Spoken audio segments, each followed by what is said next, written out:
مردوں کے دل دھڑکا نہیں کرتے، مردوں کے دل سوچا نہیں کرتے۔ ابھی حضرت موت کی بات کر رہے تھے تو میں یہ سوچ رہا تھا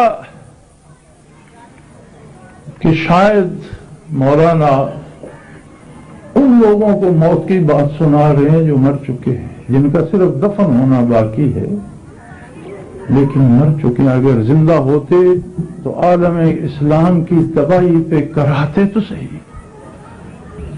زندہ کمزور بھی ہو تو اس کی آہ تو نکل جاتی ہے، کسی کی آنکھ سے آنسو تو ٹپکتا، کسی کے لب پہ آہ تو آتی۔ دنیا میں 200 کروڑ مسلمانوں کی آبادی ہے، دنیا کی مجموعی آبادی لگ بھگ 600 کروڑ یا 6 ارب ہے، جس میں 1/3 میرے اور آپ جیسے لوگ ہیں جنہیں دعوی اسلام تو ہے۔ 57 ریاستیں مسلمانوں کے پاس ہیں، اور دنیا میں معاشیات اور انسانی زندگی کی جو ضروریات ہیں ان کا 80% ان 57 ریاستوں میں ہے، جس پہ کافر بھی زندہ ہے۔ اسلامی ریاستیں اپنا تیل، اپنی معدنیات، اپنی زراعت خود کنٹرول کر لیں تو کافر کی باری بھیک مانگنے کی آ جائے، جبکہ بھیک مسلمان مانگتا ہے۔ آپ کیا سمجھتے ہیں یہ سارے زندہ لوگ ہیں؟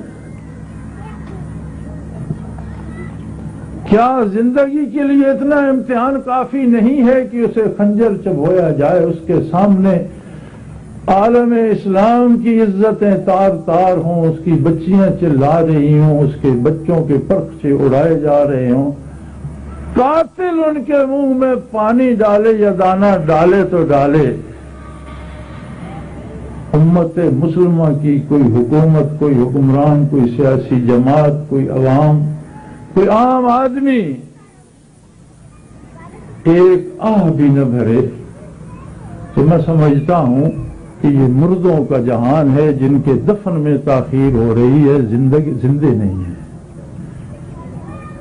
کچھ مردے دفن ہو جاتے ہیں، کچھ کے دفن میں تاخیر ہو جاتی ہے۔ میں سمجھتا ہوں ہم وہ مردے ہیں جو ابھی چل پھر رہے ہیں، رزق اللہ کا خراب کر رہے ہیں، اللہ کی زمین پر بوجھ بنے ہوئے ہیں، اللہ کی زمین کو مزید گناہوں سے پریشان کر رہے ہیں،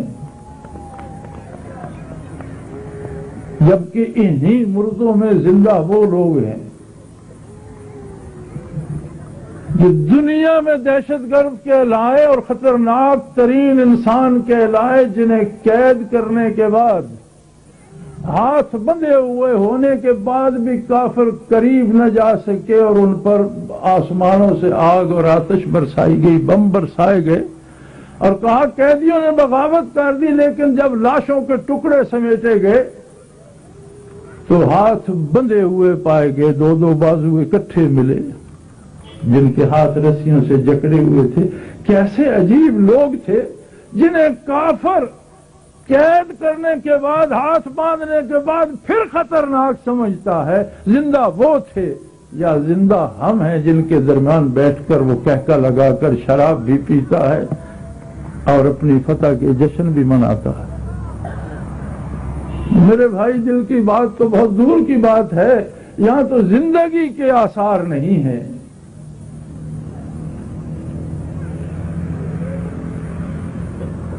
نبی علیہ الصلوۃ والسلام کا ارشاد ہے، علامہ ابن کثیر رحمۃ اللہ تعالی علیہ نے اپنی تفسیر میں نقل فرمایا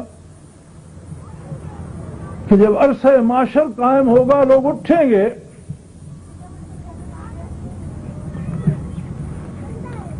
میں شاید موضوع سے ہٹتا جا رہا ہوں لیکن میں یہ حدیث بیان کر کے واپس آتا ہوں۔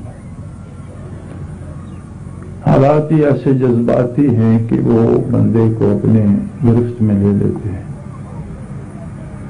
تو کچھ لوگ اٹھیں گے جن میں صحابہ کرام، جن میں شہداء بدر و احد اور حضرت حسین کے زمانہ کے جانثار لوگ شامل ہوں گے۔ وہ جب اٹھیں گے، جسم کٹے پھٹے، خون آلود لباس، اسلحہ پاس اس حال میں اٹھیں گے کہ خون کے فوارے جاری ہیں، اٹھ کر ادھر ادھر نگاہ دوڑائیں گے. وَأُزْلِفَتِ الْجَنَّةُ غَيْرَ بَعِيدٍ، اُزْلِفَتِ الْجَنَّةُ غَيْرَ بَعِيدٍ، جنت بھی سجی سجائی قریب کھڑی ہوگی. وَبُرِّزَتِ الْجَحِيمُ لِمَن يَرَىٰ، میدان حشر میں جہنم کو بھی گھسیٹ کے لایا جائے گا کہ دیکھ لو جو انکار کرتے تھے. تو وہ بجائے میدان کی طرف جانے کے جنت کا دروازہ جا کر کھٹکھٹائیں گے. تو انہیں عرض کیا جائے گا کہ حضور ابھی تو آپ اٹھے، عرصہ معاشر قائم ہوا، ابھی تو حساب کتاب ہوگا، میزان عدل پر جائیے، حساب دیجئے، پھر وہاں سے آپ پل صراط سے گزر کر جب یہاں پہنچیں گے تو دروازہ کھلا پائیں گے. حضور فرماتے ہیں وہ اپنی تلواریں ڈھالیں پھینک دیں گے اور متوجہ اللہ ہو جائیں گے اور کہیں گے اللہ تیرے احسانات کی تو کوئی حد نہیں کہ ہم گمراہ تھے، تو نے ہادی برحق کو مبعوث فرما کے ہمیں اپنی راہ عطا فرمائی، ہمیں مال دیے، جان دی، اولاد دی، گھر دیے، ملک دیے، زمینیں دیں، لیکن اللہ تیرے نبی کی اطاعت میں ہم نے وہ گھر چھوڑ دیے، وہ زمینیں چھوڑ دی، قبیلے چھوڑ دیے، جان بچی تھی وہ بھی ہم نے تیری راہ میں دے دی، جسم بچا تھا اس کے پرخ سے اڑ گئے. بار الہ تیری عطا کا تو کوئی حساب نہیں، لیکن ہمارے پاس جو کچھ تھا تیرے نام پہ لٹوا دیا. اس فرشتے سے ذرا پوچھ، یہ تو بتائے کس بات کا حساب مانگتا ہے، بچا کیا تھا جس کا حساب اسے دینا ہے. حضور فرماتے ہیں ارشاد ہوگا ان کے لیے جنت کے سارے دروازے کھول. نسائی شریف میں ایک حدیث ہے، حضور علیہ الصلوۃ والسلام نے ارشاد فرمایا کہ میری بعد میں آنے والی امت کی دو جماعتیں ہوں گی جو بلا حساب جنت داخل ہوں گے. عرض کیجیے یا رسول اللہ بعد میں آنے والوں میں ایسی خوشبخت جماعتیں کون ہوں گی؟ فرمایا ایک وہ جو غزوۃ الہند میں شرکت کریں گے، اور ایک وہ جو نزول عیسیٰ علیہ السلام پر ان کی رفاقت میں جہاد کریں گے. یہ دو جماعتیں بلا حساب جنت داخل ہوں گی.